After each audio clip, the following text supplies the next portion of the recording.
श्री विष्णु पुराण द्वितीय अंश छठवां अध्याय भूर्भुवः आदि 7 ऊर्ध्व लोकों का वृतांत।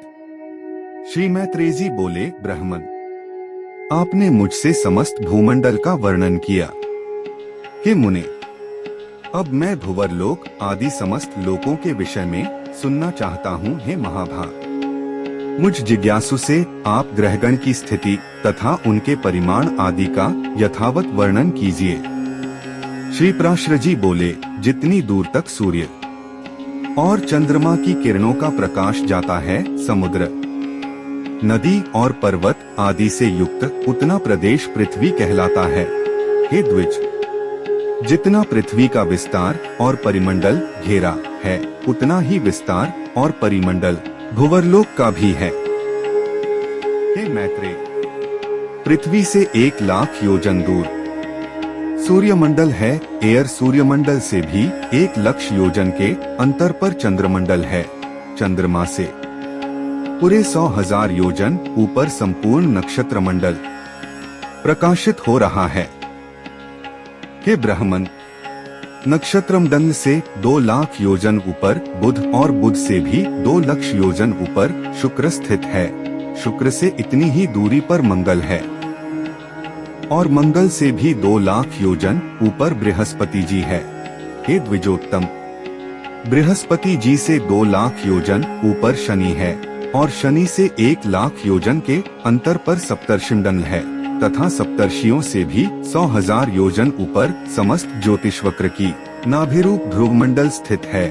हे महामुने, मैंने तुमसे यह त्रिलोकी की उच्चता के विषय में वर्णन किया। यह त्रिलोकी यज्ञफल की भोग भूमि है और यज्ञानुष्ठान की स्थिति इस भारतवर्ष में ही है। ध्रुव से 1 करोड़ योजन ऊपर महरलोक है, जहाँ कल्पांत पर्यंत रहने वाले भृगु आदि सिद्धगण रहते हैं। हे मैत्रेय, उससे भी 2 करोड़ योजन ऊपर जनलोक है, जिसमें ब्रह्मा जी के प्रख्यात पुत्र निर्मलचित्त सनाकादि रहते हैं। जनलोक से 4 गुना अर्थात 8 करोड़ योजन ऊपर तपलोक है। वहाँ वैराज नामक देवगणों का निवास है, जिनका कभी दाह नहीं होता। तपलोक से 6 गुना अर्थात 12 करोड़ योजन के अंतर पर सत्यलोक सुशोभित है, जो ब्रह्मलोक भी कहलाता है और जिसमें फिर न मरने वाले अमरगण निवास करते हैं। जो भी पार्थिव वस्तु चरण संचार के योग्य है, वह भूलोक ही है। उसका विस्तार मैं कह चुका। हे मुनिश्रेष्ठ, पृथ्वी और सूर्य के मध्य में जो सिद्धगण और मुनिगण सेवित स्थान है, वही दूसरा भुवरलोक है। सूर्य और ध्रुव के बीच में जो 14,00,000 योजन का अंतर है, उसी को लोकस्थिति का विचार करने वालों ने स्वरलोक कहा है। हे मैत्रेय, ये भू भुव स्व कृतक त्रैलोक्य कहलाते हैं और जन तप तथा सत्य ये तीनों अकृतक लोक है। इन कृतक और अकृतक त्रिलोकियों के मध्य में महरलोक कहा जाता है, जो कल्पांत में केवल जनशून्य हो जाता है, अत्यंत नष्ट नहीं होता। इसलिए यह कृत का कृत कहलाता है। हे मैत्रेय, इस प्रकार मैंने तुमसे ये 7 लोक और 7 ही पाताल कहे। इस ब्रह्मांड का बस इतना ही विस्तार है। यह ब्रह्मांड कपिथ्य कैथे के बीज के समान ऊपर नीचे सब ओर अंडकटाह से घिरा हुआ है। हे मैत्रेय, यह अंड अपने से 10 गुने जल से आवृत है और वह जल का संपूर्ण आवरण अग्नि से घिरा हुआ है। अग्नि वायु से और वायु आकाश से परिवेष्टित है तथा आकाश भूतों के कारण तामस अहंकार और अहंकार महत्त्व से घिरा हुआ है।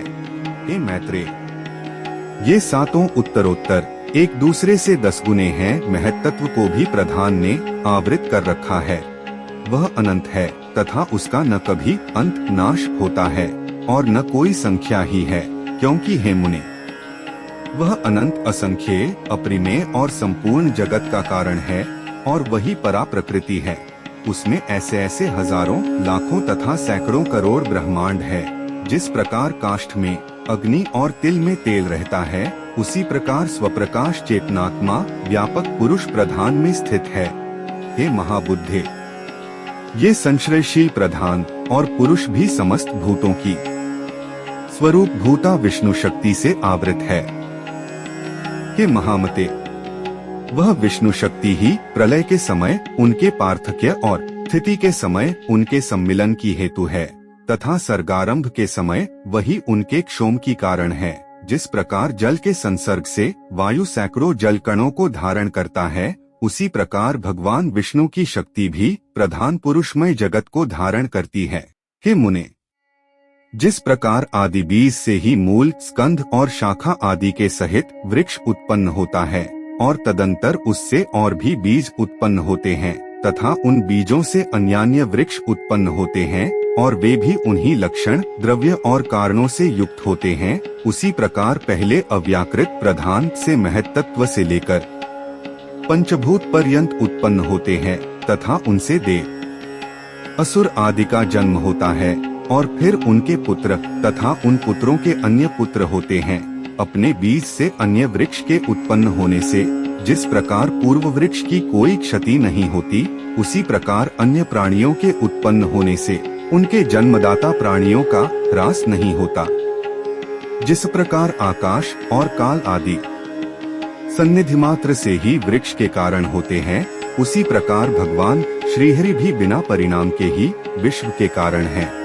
हे मुनिसत्तम, जिस प्रकार धान के बीज में मूल, नाल, पत्ते, अंकुर, तना, कोश, पुष्प, शरीर, तंडुल, तुष और कण सभी रहते हैं तथा अंकुरोत्पत्ति की हेतुभूत सामग्री के प्राप्त होने पर वे प्रकट हो जाते हैं, उसी प्रकार अपने अनेक पूर्व कर्मों में स्थित देवता आदि विष्णु शक्ति का आश्रय पाने पर आविर्भूत हो जाते हैं, जिससे यह संपूर्ण जगत उत्पन्न हुआ है, जो स्वयं जगत रूप से स्थित है, जिससे यह स्थित है तथा जिसमें यह लीन हो जाएगा, वह परब्रह्म ही विष्णु भगवान है।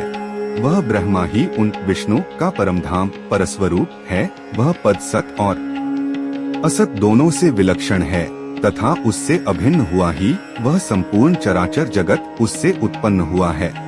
वही अव्यक्त मूल प्रकृति है, वही व्यक्त स्वरूप संसार है, उसी में यह संपूर्ण जगत लीन होता है तथा उसी के आश्रय स्थित है। यज्ञादि क्रियाओं का कर्ता वही है, यज्ञ रूप से उसी का यजन किया जाता है और उन यज्ञादि का फलस्वरूप भी वही है तथा यज्ञ के साधन रूप जो स्पृवा आदि है, वे सब भी हरि से अतिरिक्त और कुछ नहीं है। इसी के साथ यह अध्याय समाप्त होता है और इसके अगले अध्याय को हम सुनेंगे अगले भाग में। तब तक आप हमारे चैनल से जुड़िए और भारतीय संस्कृति को सपोर्ट और बढ़ावा दें। मिलते हैं अगले अध्याय में।